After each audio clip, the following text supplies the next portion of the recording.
할렐루야. 말씀을 하루 시작합니다. 드디어 모세오경 신명기 마지막 3, 4장 말씀입니다. 말씀을 통하여서 여러분의 하루가 힘있는 하루 되길 소망합니다. 우리는 누구나 행복을 꿈꾸고 행복을 누리며 경험하고 싶어 합니다. 그런데 그 행복은요, 손에 잡히는 것이 아니기 때문에 참 추상적이잖아요. 그럼에도 사람들은 그 행복을 눈에 보이는 것으로 대체해서 수치화하거나 아니면 무엇인가를 통하여서 자꾸 이런 걸 측정하고 이렇게 관측하려는 모습이 좀 강합니다. 젊은 나이에는 행복을 그래서 소유를 통하여서 소유의 정도에 따라 행복의 정도를 같이 비례하게 생각할 때가 많습니다. 하지만 차츰 나이를 들면서 소유하는 것이 물질이 행복의 중심이 아니라는 것을 잘 알게 되죠. 그래서 조금 더 철이 들고 나이가 먹은 이후에는 물질이 아닌 관계를 통하여서 행복을 경험하려 합니다. 더 많은 관계, 더 깊은 관계, 또한 더 넓은 관계에 집중하여서 다양한 만남을 통하여서 외로움을 채우고 만족감을 누리려 하지만 오히려 많은 만남 때문에 삶이 지치게 되고 관계가 더 소원해져서 행복의 경험을 잃게 되는 경우가 더 많습니다. 그러다 보니 물질도 아니고 관계도 아닌 이상 이제 이 행복의 근원을 찾기 시작합니다. 바로 고향을 찾거나 귀향을 하거나 일가 친척을 찾거나 나를 낳아주신 부모와 함께 생활하면서 자신의 근본, 자꾸 옛날 과거의 모습을 찾으면서 옛 추억을 떠올리며 행복을 누리려 하는 모습의 인간들의 삶을 좀 알아볼 수 있는 것이죠. 그런데 앞에서 언급한 거와는 좀 다르게 성도는 다른 모습의 다른 차원의 행복을 추구합니다. 물질과 관계와 또한 이렇게 우리 고향이 아니라 하나님 나라, 즉 천국을 소유하는 것이 행복이라고 우리는 알고 있죠. 그리고 조금 더 신앙이 성장하고 성숙하여서 하나님과 관계를 맺고 예수와 관계를 맺는 것이 진정하고 온전한 행복의 모습이라고 우리는 알아가게 되고 추구하게 되는 것입니다. 그게 성도가 원하고 있는 행복인 것이죠. 그리고 나중에 이 땅의 수고를 다 마치고 하나님께 돌아가서 우리가 영혼이 쉴 때 그것이 정말 참 행복, 온전한 행복의 완성임을 우리는 알게 됩니다. 오늘 본문에서 그 신명기 마지막 장에서 모세가 행복의 완성 지점에 서 있어요. 하나님 나라를 소유했고 모세는 하나님과 깊은 영적 관계를 누렸고 하나님 말씀대로 살아왔던 인물이었습니다. 이제는 하나님 앞에 서게 된 모세의 모습을 우리는 말씀을 통해 알 수 있는데 하나님께서도 이제 죽음을 앞에 두고 있는 모세에게 이제 마지막 선물을 주십니다. 그것은 무엇이냐? 지금까지 모세가 수고하고 애썼던 것에 대해서 눈으로 확인하고 보여주는 은혜가 있습니다.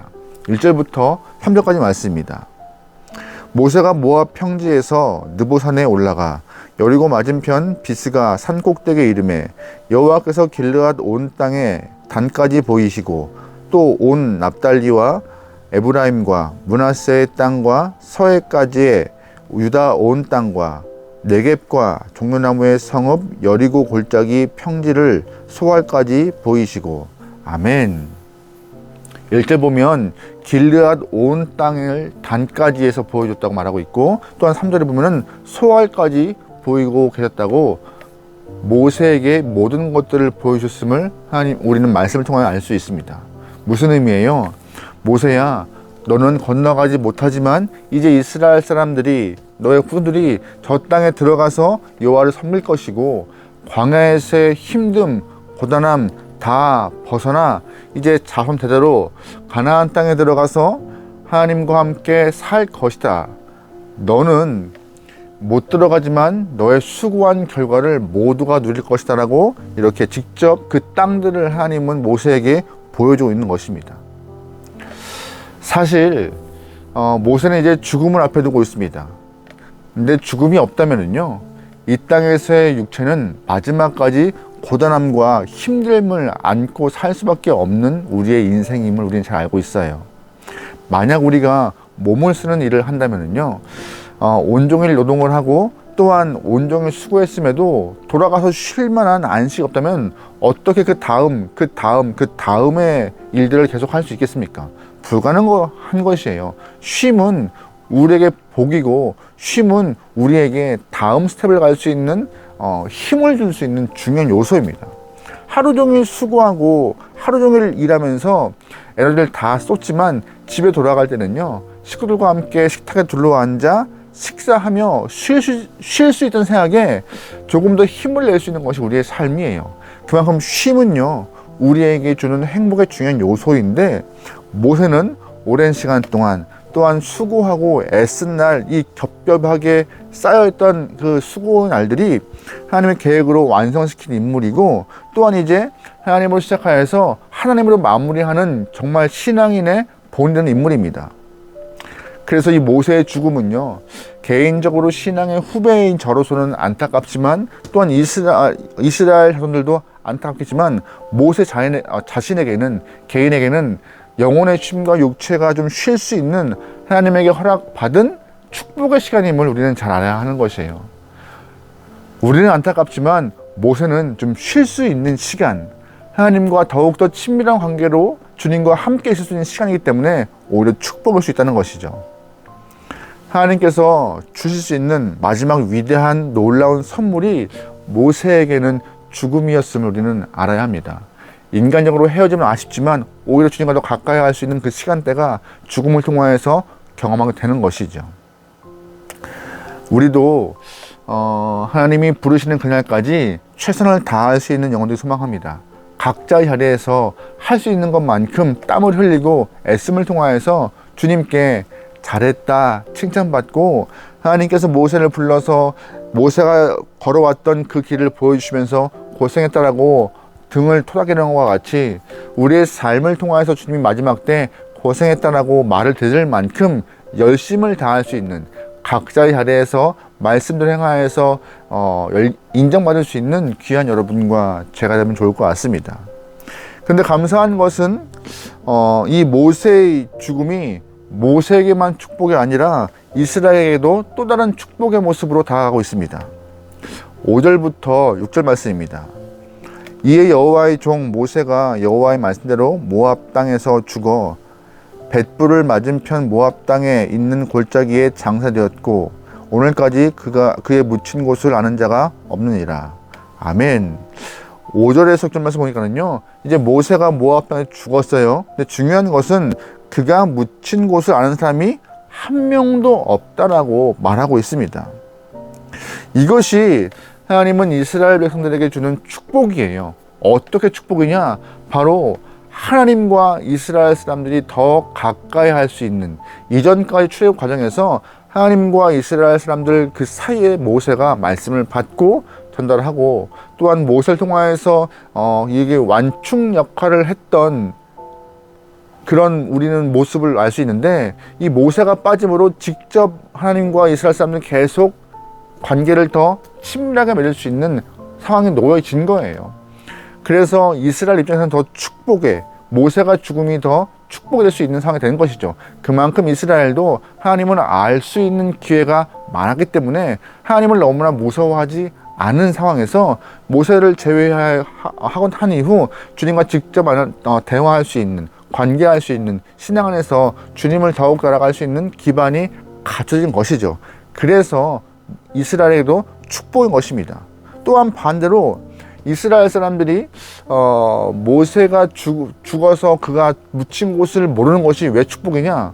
우상 숭배할 수 있는 길을 막아놓으신 거예요. 예를 들어서 이제 요단강을 건너가서 가나안 땅에 들어갑니다. 땅이 분바되어서 각자의 삶을 살고 있는데 참 새로운 땅을 개척하여 사는 것이 쉽지 않아요. 녹록하지 않은 시간들을 경험하면서 어려울 때 그들은 자신들을 지도하고 자신들의 삶을 위로하였던 모세를 떠올릴 겁니다. 그러면 다시금 이스라엘 사람들은 누굴 찾아가요? 모세의 무덤을 찾아갈 거예요.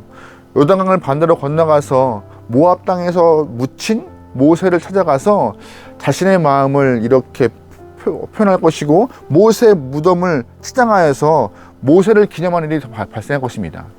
하나님은 가나안 땅에 들어가서 이러이러한 절기 3가지를 지키라고 허락하셨는데 그 절기보다 모세의 기일을 더 높이 평가하고 모세를 더 생각하며 모세를 향한 마음을 더 키워가는 일이 발생하지 않을까요? 자신들을 인도한 모세를 향하여서 더 마음을 쏟지 않을까요? 이 모든 것들은 우상 숭배로 가는 아주 그 전형적인 모습입니다.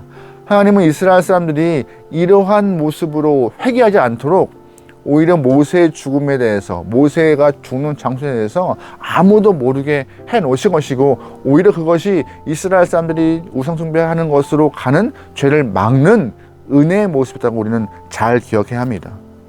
하나님은 인간들의 약함 또한 죄된 속성, 악함을 아시기 때문에 모세 무덤을 통하여서 우상 숭배하는 길을 막아놓으신 거예요. 오히려 하나님과 직접적으로 더 가까이 할 수 있는 시간들을 더 허락하신 은혜가 모세 죽음 통하여서 발생했던 것이죠.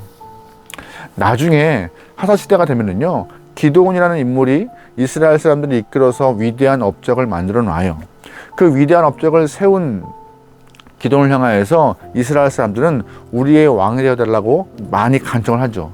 기드온은 왕을 하고 싶진 않다, 왕이 될 수 없다라고 계속 거절하여서 왕되기를 포기하지만 사람들은 기드온이 왕이 되었으면 좋게 되는 마음을 갖고 계속 연거퍼서 왕되기를 간구합니다. 그래서 계속 반대하는 그런 기드온에게 그렇다면 기념품 하나만이라도 남겨달라 우리에게, 그 말 듣고 기드온은 자신이 입고 있는 에봇을 이렇게 금으로 만들어서 기념하는 것을 허락해요. 근데 그것이 문제가 되었습니다. 모세는 자신이 입고 있는 그 에봇을 금으로 만들어서 자신의 집에 걸어두는데 그것이 우상이 되어버려요. 그 이후 기드온이 죽은 이후에 결국 그 기드온의 에봇이 이스라엘 백성들의 신앙의 올무가 되어버립니다. 하사기 8장 27절 말씀에 이런 표현이 있어요. 기드온이 그 금으로 에봇 하나를 만들어 자기의 성읍 오브라에 두었더니 온 이스라엘이 그것을 음란하게 함으로 그것이 기드온과 그 집의 올무가 되니라. 아멘. 기드온이 선한 의도에서 만들었던 그 에봇의 금으로 만든 에봇이 오히려 이스라엘 사람들을 우상 숭배하는 음란으로 만들었고, 결국 기드온과 그 집안의 올무가 되어서 하나님께 죄를 범할 수 있는 상황으로 만들어 버렸다고요. 이스라엘 사람들의 신앙을 해쳐버리는 일을 하게 된 것이죠. 오늘 하나님은 우리에게 말씀하세요. 그 어떤 것도 하나님의 영광을 가로채는 것을 우리가 남겨두면 안 되는 것입니다. 우리의 삶에서, 우리의 인생 가운데 온 땅에서 영광 받으실 분은 오직 하나님 한 분이십니다. 우리의 어떤 것도 하나님의 영광을 뺏거나 대신하기 위해서 세우는 일은 하나도 없어야 할 것입니다. 한순간 한순간 우리의 삶에서 주님을 기억하며 주님께만 영광을 돌릴 수 있는 성도의 삶을 되면 좋겠습니다. 신명기를 마감하면서 오늘 모세는요, 하나님의 명령하신 대로 무덤조차 남기지 않은 영혼이었습니다. 오직 하나님의 영광을 위하여서 위대한 삶을 살았던 모세를 떠올리며 우리 또한 허락된 오늘의 삶이 하나님만 드러낼 수 있는, 하나님만 증거할 수 있는, 하나님께만 영광 돌릴 수 있는 우리의 시간 되면 좋을 것 같습니다. 오늘 하루도 말씀으로 승리하여서 주님께 영광 돌릴 수 있는 저와 여러분 되면 좋겠습니다. 기도하겠습니다. 하나님만 떠올리며 하나님께만 집중하며 하나님만 사랑하고 하나님께만 영광 돌릴 수 있는 모든 성도가 되게 허락하소서. 모세가 끝까지 하나님만 생각했던 것을 기억하며 우리 또한 마지막 순간까지 하나님을 또한 그 나라와 그 의를 추구하며 살아갈 수 있는 온전한 성도가 되어 주 앞에 칭찬받는 하루가 되게 허락하소서. 매일매일의 삶이 더욱더 주님과 가까워지고 주님 안에서 장성한 분량까지 성장할 수 있는 성장의 모습으로 나아가고 나오니 성령 하나님이시여 우리와 동행하시고 우리를 이끌어 주옵소서. 오늘 하루를 맡겨오며 예수님의 이름으로 기도합니다. 아멘.